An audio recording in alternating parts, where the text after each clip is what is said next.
What's going on, everybody? Dr. Thompson here with Exemplify Health Center, your Wellness Way affiliate, right here in Yorkville, Illinois. Happy Monday evening, guys. I'm going to try to make this as short as possible. I know I have a meeting at 7 o'clock, super important. So I don't want to blow through this, but I'm going to try to go as quickly. And sometimes I can be a little bit long-winded, as some certain people have told me that I really care about. So I'm going to try to be as brief as possible. If you guys are watching right now, just go ahead and make sure you guys say hello. Make sure you let me know where you're watching from. And guys, this is going to be directly applicable to nearly every single person. The reason why is, especially if people go and they get what's known as a CBC with a differential, which I believe that people usually get one of these at least every single year. So if you guys have this lab work on your phone, if you have this lab work, sitting in a folder, wherever it might be, or if you have this at your doctor, they've never given it to you, maybe you can ask for it and take a look at this, okay? So the topic that I'm going to go over with you today is viruses don't have a brain and they're not waiting to attack you, okay?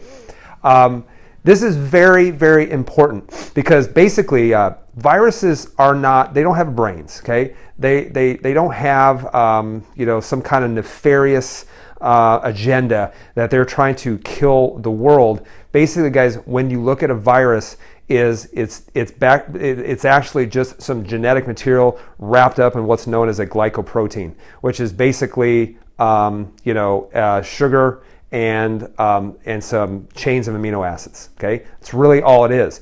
The reason why is that your body has an inflammatory reaction to a virus is because it contains proteins that are foreign to the body.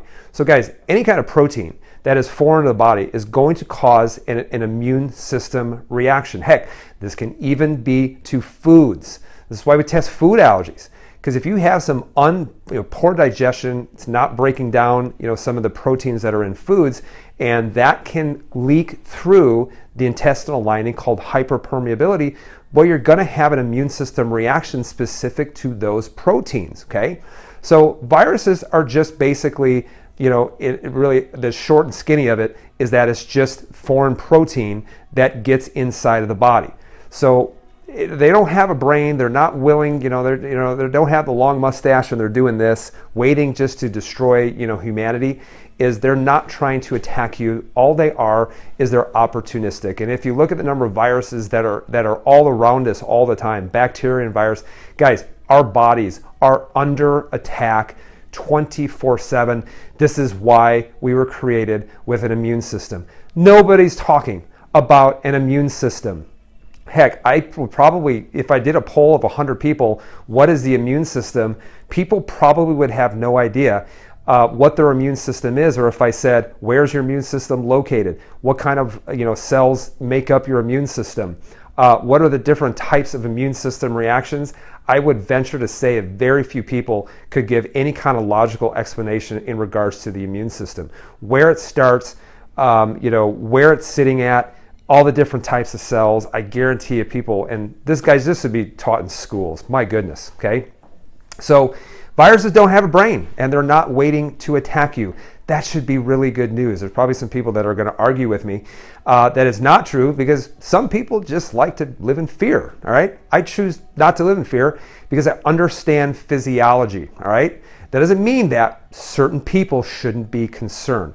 And the reason why I bring this up, because I want to ask this question, because no one has ever been able to give an explanation that lives in fear over a virus. Now, just to be certain, I didn't say that people aren't hurt by a virus or by an inflammatory reaction, but I'm going to show you in just a second why.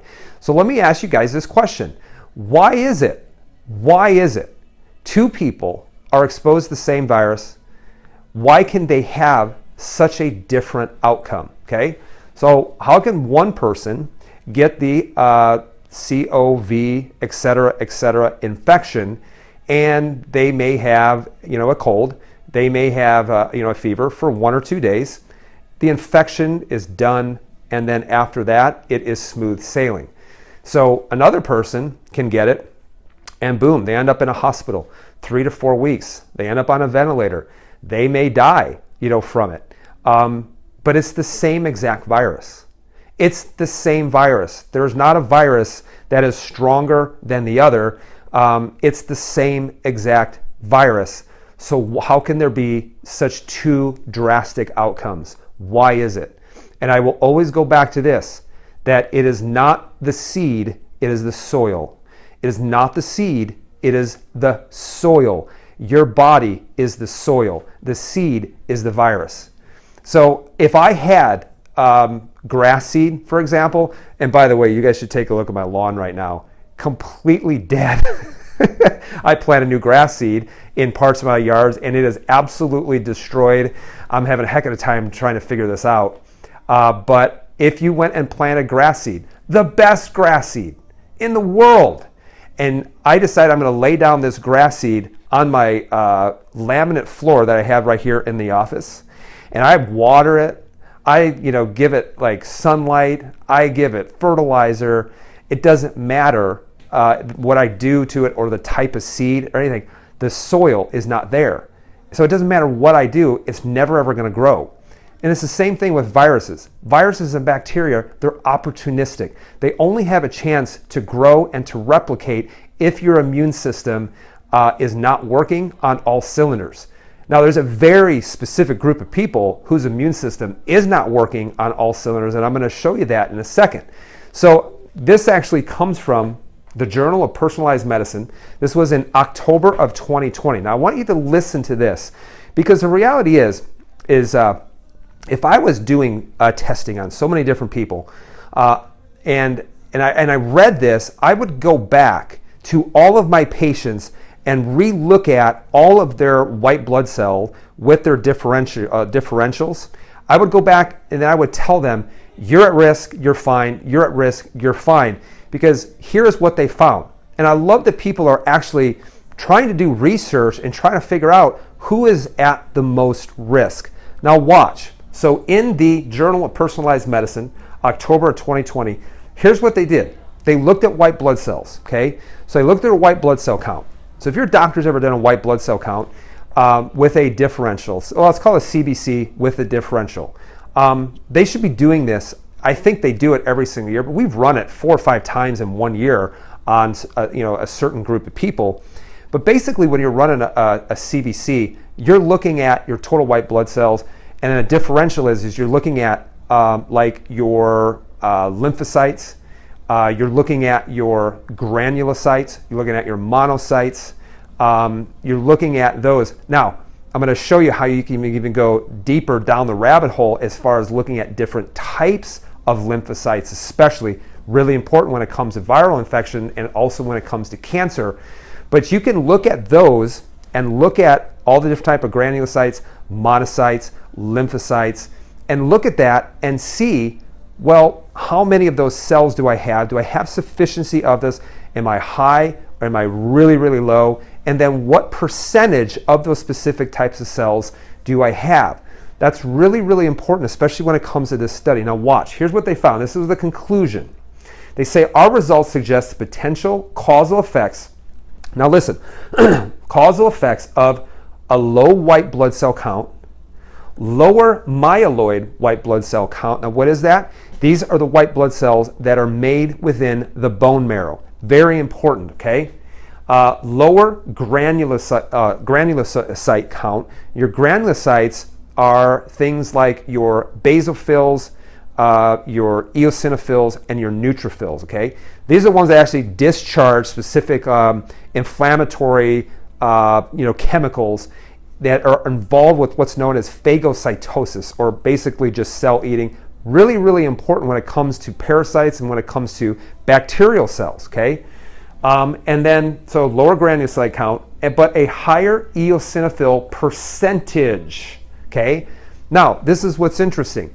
Basically what they're saying is the people who have a low white blood cell count, they have a lower myeloid white blood cell count, which is really called your lymphocytes, your T cells, CD4 cells, things like that, and a lower granulocyte count, mainly involved with bacterial infections. But despite that, if you look at the percentages of these people who had a increased risk of severe COV, et cetera, 19, meaning severe symptoms and or death, they had low white blood cell clear across the board, but they had what's interesting, an increased percentage of eosinophils. Go out and get Google and go ahead and figure out what the function of eosinophils are, okay? Now you don't have to do it, I already did it for you. So if you ever heard what's known as eosinophilia, which means an increase of eosinophils, this comes from the Mayo Clinic, and here's what they said. Eosinophils are a type of disease-fighting white blood cell. This condition most often indicates a parasitic infection, an allergic reaction, or cancer, okay? You can have high levels of eosinophils in your blood or in tissues at the site of an infection or inflammation, okay? So what would cause you to have a higher percentage of what's known as eosinophilia or eosinophils? Now, if it gets at a certain level, it's called eosinophilia, meaning too much. So what causes a high amount of eosinophils? Well, I want you to think about it, okay? Yes, most people are going to think about parasites, and yes, I have had people with a high eosinophil count, and yes, they did have parasites. Parasites most likely are hanging out in the gastrointestinal system, but eosinophils can also be high when you have some kind of systemic fungal infection as well. They also can be high, now listen to this, can be high when someone has a lot of what's known as IgE food allergies. Now these are the ones that doctors usually test for. The kid goes in, has all these kind of gastrointestinal systems and tests for quote unquote food allergies, but only tests for IgE and then leaves alone the IgG food allergies. But we have seen people who have been chronically sick with these low grades IgE food type reactions, and that will cause a high amount of eosinophils when you do some kind of CBC with a differential. But I want you to think of this, guys, is that when you get to the point that you have elevated eosinophils, it's kind of like the body's last-ditch effort to try to clear things out. Because by the time that you get a fungal infection, by the time that you get some kind of parasitic infection in the gastrointestinal system, by the time that people are having these IgE food allergies, their immune system has absolutely been crushed. So I want you to think about it. What they have now and what they have seen clinically is that people who are chronically low in all types of white blood cells but have a high percentage of eosinophils, they found in their clinical experience they had the most severe symptoms and had the most chance of actually dying from COVID-19. Now, how many times, guys, this is absolutely ridiculous, that you will see on the news that a healthy person died of COVID-19. It's impossible. Like every single person they should have actually done, you should send all their lab work, and when they enter into the office, go back and look at all their lab work from a year before, 2 years, 3 years before. They should go back and request all of those records so that they can figure out over 18 months who was the most susceptible. But you know what we're doing instead? We're punishing everybody. We're punishing the healthy to try to protect the weak versus saying, here's the weak. Let's figure out how to make you strong like everyone else so that we don't have to punish every other person. So it's all about the immune system. It's the immune system. It's the immune system. Go get your CBC with your differential and look at it and see if it correlates with this. Heck, you may have already had COV, et cetera, and you may be like, yeah, I didn't feel good for a whole entire month. Go back and look at your white blood cell with your differential and see what that was looking like leading into it as well, okay? But here is where it gets very interesting. Here's where it gets very interesting because you can also have a medically induced increased eosinophilic percentage. So it can be drug induced as well.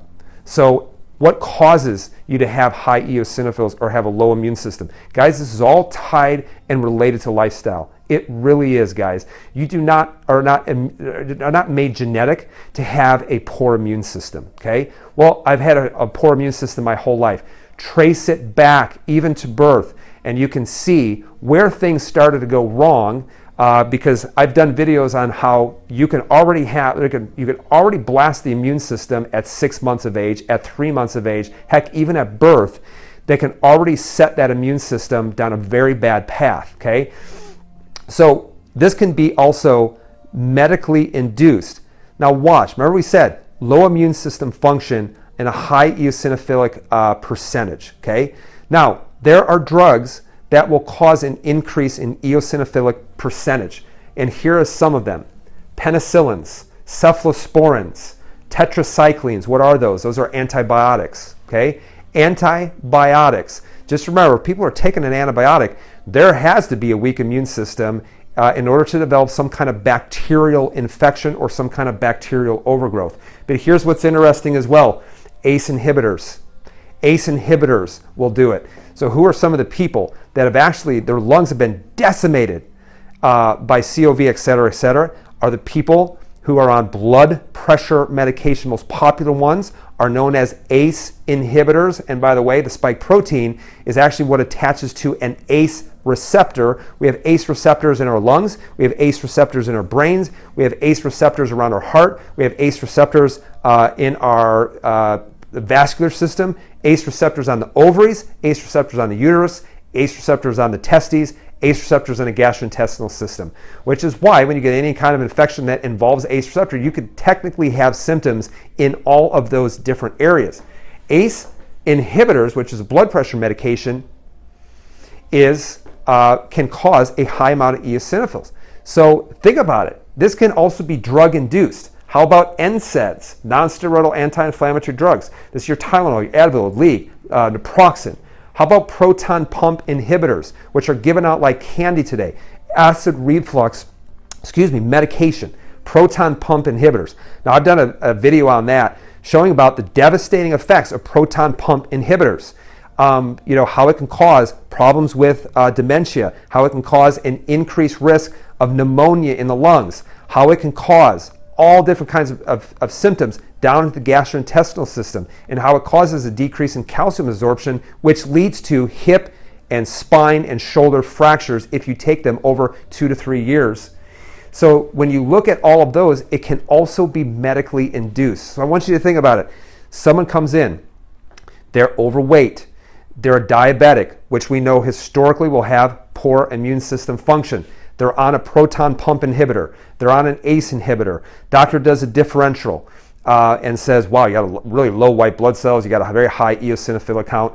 Is the doctor saying, you better get your life in order or else any virus is going to absolutely decimate it? But what has our advice been? Wear a mask, stay 6 feet apart, don't do anything when it comes to your health, and then make sure that you get a biologic therapeutic to somehow try to whip the T cells into shape to try to create something from nothing. Because the very people who are getting bowled over by a virus are the very people that they're telling to get a biologic, you know exactly what I'm talking about, and it's not working. It's actually either causing a side effect or they're saying, whoops, you need a booster, whoops, you need a second booster, a third booster. The booster is definitely going to work, but maybe if you get every 6 months, we'll just keep whipping the immune system and try to create something out of nothing. You guys remember, even that, they need to rely on you having a sufficient immune response for you to even create a spike protein to then produce antibodies. I'm going to show you something that's going to knock your socks off here in just a second. Now, I was like, oh, this is interesting. So this is historically, look at the people who are really the most at risk according to this study. But here's what's interesting, okay? I want you to look at this. Association of thrombosis with hypereosinophilic syndrome in patients with genetic alterations, okay? But I want you to look at this. And I thought, maybe these people who are so immunocompromised that now these specific cells are going to have a higher percentage because now they have more to deal with when it comes to things like, because when you get parasites, you get fungal infections and things like that, those are really mean that the immune system is really, really hurting. I want you guys to realize that. If you look at an AIDS patient, for example, usually you'll start to see when their CD4 cell counts get really low, they start getting weird fungal type infections and parasitic infections, weird cancers and things like that. And that means that immune system is really on its last legs, okay? So you have people coming in, their immune system is on their last legs. And what's interesting, what they found is they found people who have this high eosinophils, they actually were associated with high rates of thrombosis or blood clots. That is really interesting, because I want you to raise your hand if you've known people who have suffered in the last 8 or 9 months who have suffered from blood clots, okay? Due to certain medical interventions that you drive up and offer your right arm for, okay? I know a few people who were almost died from blood clots, and I wonder if it was because of their actual immune system status and the fact that they had a higher amount of percentage of eosinophils. I wonder if their doctor has made any kind of connection whatsoever. I wonder if the doctor has looked back and said, let's try to figure this out for you so that this never ever happens again. But instead, our healthcare system has such an ego that they're not willing to start treating people as people. And they'll never look into it because they don't want to be wrong. Guys, the first step in improving anything is admitting that I was wrong.